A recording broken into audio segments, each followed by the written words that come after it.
வணக்கம் சொந்தங்களே, இன்னைக்கு என்ன பார்த்தீங்கன்னா மக்காச்சோளம். இந்த மக்காச்சோளத்தில் இது தெரியாமல் இவ்வளோ நாள் இது தூக்கி போட்டுட்டனே அப்படின்ற மாதிரி தான் ஆயிடுச்சு. இந்த மக்காச்சோளத்தில் நம்ம வேக வச்சு இந்த மாதிரி உளிச்சு எடுப்போம் இல்லைங்களா, இங்கே மேலே இருக்கக்கூடிய நார். இந்த நாரை நம்ம தனியாக தண்ணி ஊற்றி வேக வச்சு அந்த தண்ணியை குடித்தோம் அப்படின்னா கிட்னி ஸ்டோன் இருக்குது பார்த்தீங்களா, அது சீக்கிரமாக ரிமூவ் ஆகிடும்.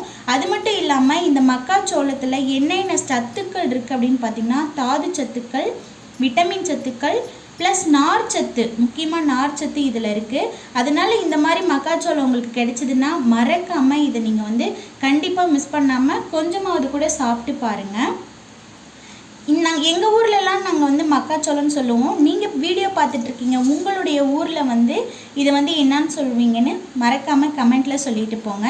அது மட்டும் இல்லாமல் ஒரு சில ஊர்லெலாம் சோளக்கதிர் அப்படின்னு கூட சொல்லுவாங்க.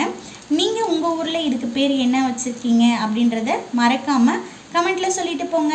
சோளக்கதிர் கிடைச்சிச்சு அப்படின்னா கண்டிப்பாக விரும்பி சாப்பிடுங்க. தேங்க்யூ ஃபார் வாட்சிங்.